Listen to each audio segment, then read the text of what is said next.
Ecológica, seu podcast sobre meio ambiente.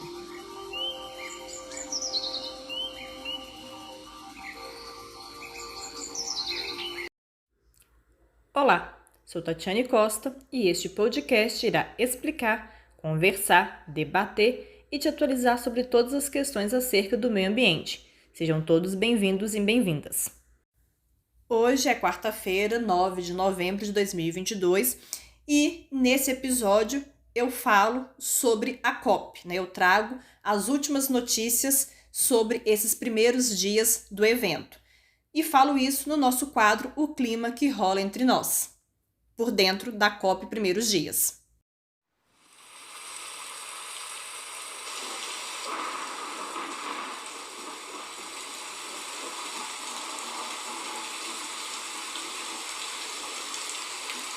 O Clima que Rola Entre Nós, um quadro sobre mudanças climáticas do podcast Ecológica.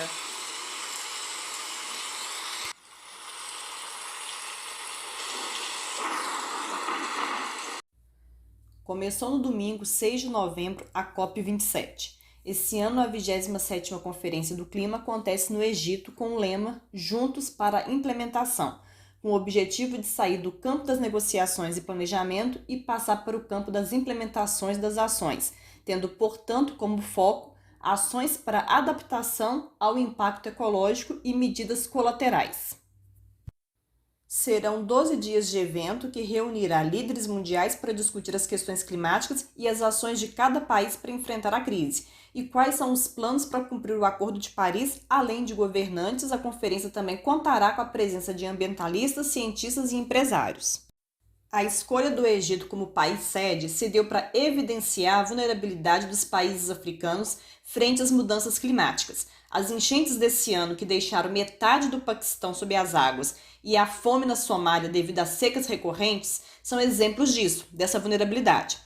Dessa forma, o objetivo de longo prazo de salvar a vida no planeta, devido aos últimos acontecimentos, acabou sendo atropelado por uma questão mais urgente, mais imediata, que é justamente a questão de evitar a morte e a destruição que as mudanças climáticas já vêm causando no mundo inteiro.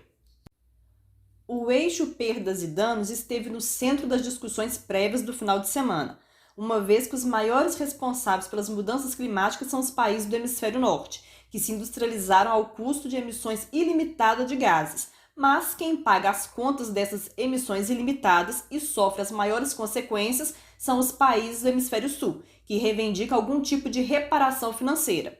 Os Estados Unidos e a Europa até consideram justa uma transferência de recursos do hemisfério norte para o sul, mas não gostam muito dessa ideia de reparação histórica, ao mesmo tempo que, contraditoriamente, os Estados Unidos se mostram relutantes em estabelecer um fundo de perdas e danos.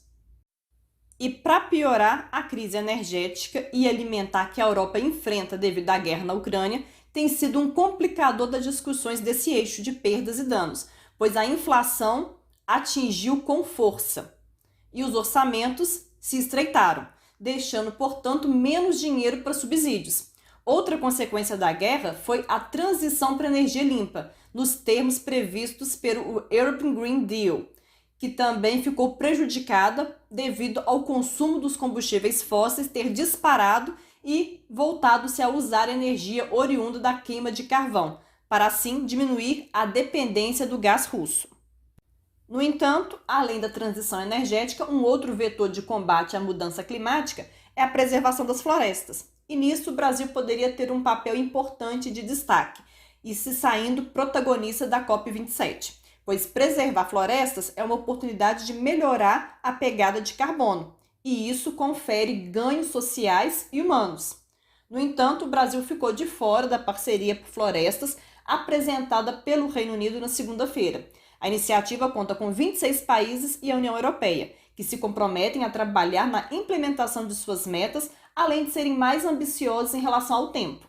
A parceria será presidida pelos Estados Unidos e por Gana, tendo a sua primeira reunião ainda durante a COP27, no dia 12 de novembro, quando os países integrantes desse acordo irão apresentar e discutir os avanços, as estagnações e os recuos desde a COP26.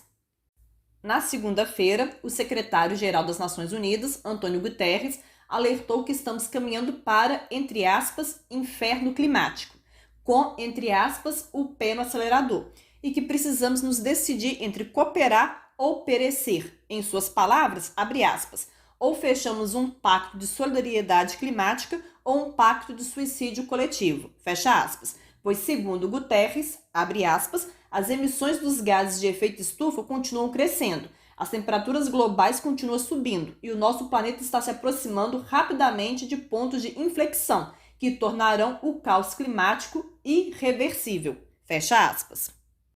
A fala de Guterres é baseada no último relatório da ONU que evidenciou que as promessas climáticas dos países ainda não são suficientes para conter os efeitos catastróficos das mudanças climáticas e que as ações dos países podem elevar a temperatura do planeta em até 2,5 graus em relação aos níveis pré-industriais até o final do século.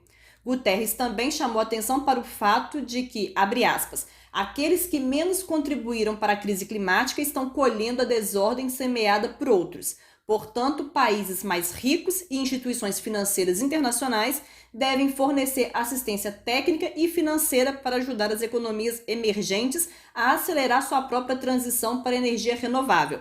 Fecha aspas. E nesse sentido, Guterres destacou que as duas maiores economias do mundo, Estados Unidos e China, precisam se unir para que esse pacto financeiro se torne uma realidade. Guterres não foi o único a cobrar dos países ricos e emergentes uma posição mais firme. O presidente da França, Emmanuel Macron, manifestou interesse em pressionar os países ricos não europeus a contribuírem no combate às mudanças climáticas em termos de redução das emissões, ressaltando que os países ricos e os grandes países emergentes, abre aspas, têm que abandonar rapidamente, fecha aspas, o carvão como fonte de energia, pois, segundo Macron, abre aspas, Estados Unidos e China devem responder a esse desafio, já que os europeus são os únicos que respondem, fecha aspas. A primeira-ministra de Barbados, Mia Mottley, fez críticas à indústria de combustíveis fósseis e apontou que o setor deve contribuir com o fundo de perdas e danos em 10%. Abre aspas. Como as empresas de petróleo e gás ganham 200 bilhões de dólares nos últimos 3 meses e não esperam contribuir. Fecha aspas. Ainda na segunda-feira foi divulgado um estudo que aponta que os Estados Unidos, Reino Unido, Canadá e Austrália estão bilhões de dólares aquém da sua cota justa de financiamento climático para os países em desenvolvimento. E esse tem sido o grande desafio das COPs, uma vez que os tais 100 bilhões de dólares por ano até 2020 dos países desenvolvidos para os em desenvolvimento não saiu do papel o tal acordo.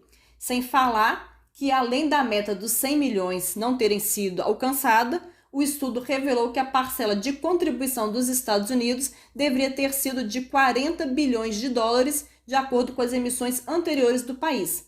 Porém, os Estados Unidos forneceram apenas 7,6 bilhões de dólares em 2020. Foi também apresentado na segunda-feira um relatório sobre a América Latina, que propõe uma agenda verde mais ambiciosa, intitulado de Perspectivas Econômica Latino-Americana 2022, rumo a uma transição verde. Esse relatório é um trabalho de várias instituições, como a OCDE e a Comissão Econômica para a América Latina e o Caribe. Entretanto, para ter de fato uma agenda verde mais ambiciosa, o relatório esbarra em uma dificuldade, o financiamento para arcar com os projetos, como, por exemplo, o de mudanças na matriz energética. Outro tema debatido na segunda-feira foi a segurança alimentar, com a publicação de uma carta aberta de organizações que representam mais de 350 milhões de pequenos produtores rurais e de agricultores familiares, alertando que a segurança alimentar global está em risco se os governos não aumentarem o financiamento de adaptação para a produção em pequena escala. Ontem, terça-feira, foi apresentada uma proposta de construção de uma aliança entre os países amazônicos para proteger a floresta. A iniciativa foi bem vista pela equipe do presidente eleito, Luiz Inácio Lula da Silva. A coalizão contemplaria a ativação do uso conjunto dos recursos do Fundo Amazônia, que é patrocinado pela Alemanha e Noruega e que foi suspenso no governo Bolsonaro em 2019. Atualmente, o fundo conta com 2,5 bilhões de reais parados e que deverá ser reativado sob a nova gestão. O destaque do terceiro dia foi o discurso do primeiro-ministro da Antigua e Barbuda, Gaston Browne, que alertou para o fato de que os 100 bilhões prometidos, os 100 bilhões de dólares prometidos até 2020, ainda não são uma realidade. E essa tem sido uma tecla constantemente batida na COP27 e também em edições anteriores da conferência. O presidente senegalês Macky Sall falou sobre a necessidade de uma transição energética justa para a África. Palavras estas que vão ao encontro do que Mia Mottley, a primeira-ministra de Barbados, disse na segunda. O presidente do Zimbábue, Emmerson Dambudzo, falou sobre a necessidade de unidade africana em um momento em que há desacordos entre países do continente sobre o desenvolvimento de novos campos de petróleo e gás. Nicolás Maduro, da Venezuela, destacou a falta de ação dos países nos últimos anos, mesmo com os avanços na ciência climática, e sinalizou que a Venezuela tende a levantar a bandeira da justiça climática, uma vez que apoiou a criação de um fundo para perdas e danos, apesar de ter feito pressão contrária na última COP em Glasgow. Outro destaque do dia de ontem foi a assinatura de um memorando entre Israel e Jordânia, para avançar com um acordo de troca de água por energia limpa, e também a assinatura de um outro memorando entre Emirados Árabes Unidos e Egito, para desenvolver um dos maiores projetos eólicos terrestres do mundo. Deve-se destacar aqui que esses memorandos assinados são de entendimento, ou seja, é um contrato preliminar que funciona como um pré-contrato, um documento feito pelas duas partes, para alinhar as expectativas que eles têm um com o outro, e os seus direitos e deveres. Porém, o documento não obriga as partes a assumir o que está ali disposto, mesmo se for assinado. Foi também lançado na terça-feira um programa para ajudar as cidades ao redor do mundo a atingir emissões zero de carbono e também a se tornarem mais resilientes às mudanças climáticas. Foi também lançado ontem outro instrumento financeiro. O programa foi lançado pelo Banco Mundial e chamará Global Shield Financing Facility, que contará com o apoio do chanceler alemão, que vai disponibilizar 170 milhões de euros para a iniciativa. Finalizando os acontecimentos da terça-feira, houve a divulgação de um relatório encomendado pelos governos do Reino Unido e do Egito, que apontou que serão necessários cerca de 2 trilhões de dólares, aproximadamente 10 trilhões de reais, a cada ano até 2030, para ajudar os países em desenvolvimento a reduzir suas emissões de gases do efeito estufa e a lidar com os efeitos que a crise climática os tem causado. Já hoje, quarta-feira, 9 de novembro, o dia começou com a manifestação de ativistas que se reuniram na entrada da Zona Azul, que é onde está o plenário, salas de negociação, pavilhões e espaço para o evento. E essas manifestações foram para pedir o fim do financiamento dos combustíveis fósseis, direcionando esse capital para projetos de energia renovável, bem como para pedir o financiamento climático dos países desenvolvidos para os em desenvolvimento e o pagamento da compensação pelos danos causados pelas mudanças climáticas. Teve também no dia de hoje a apresentação de uma plataforma, a Climate Trace, que é basicamente um inventário global de emissões dos gases do efeito estufa bem detalhado. Junto da apresentação da ferramenta, foi mostrado o relatório gerado pela plataforma, que revelou que as emissões desses gases em instalações de petróleo e gás são cerca de 3 vezes maiores do que dos produtores afirmam, e isso traz à tona a subnotificação dos dados por parte das empresas e a consequente falta de meios de responsabilização. Serão 4 as principais frentes do debate da COP, segundo a organização do evento, conforme as edições anteriores. Nos primeiros dias, houve os discursos iniciais e os encontros dos líderes mundiais. Hoje, quarta-feira, 9 de novembro, foi debatido, está sendo debatido sobre o financiamento climático. Amanhã serão debatidos temas relacionados à ciência, a partir dos relatórios do IPCC, e também haverá debate sobre as gerações futuras. Na sexta, 11 de novembro, o tema da vez será descarbonização. No sábado, o debate será centrado na adaptação climática e agricultura. Na segunda-feira, dia 14 de novembro, o dia será dedicado ao debate sobre gênero e água. Já na terça, os tópicos são sociedade civil e energia. Na próxima quarta, 16 de novembro, o tema será biodiversidade. E na quinta, penúltimo dia do evento, será a vez das soluções para o clima. E no último dia do evento, a sexta-feira, 18 de novembro, será o dia das conclusões dos trabalhos. O grande objetivo desta COP, e que foi a última também, é limitar o aquecimento global a no máximo 1,5 graus. E isso está relacionado à mitigação.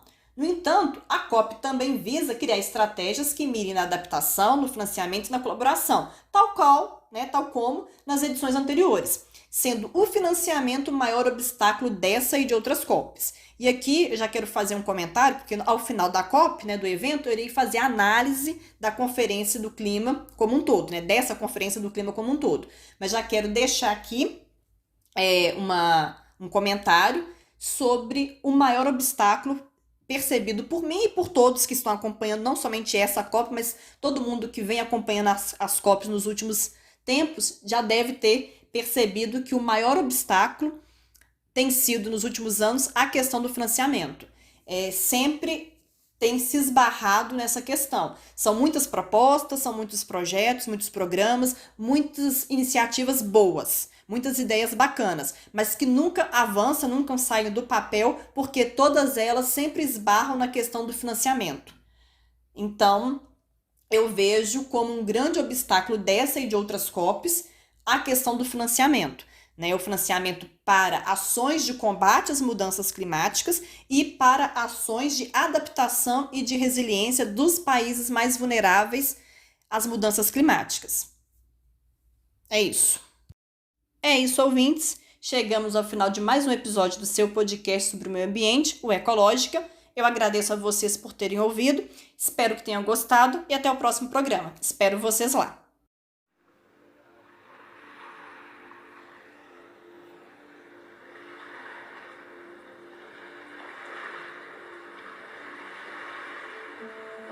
Ecológica, seu podcast sobre meio ambiente.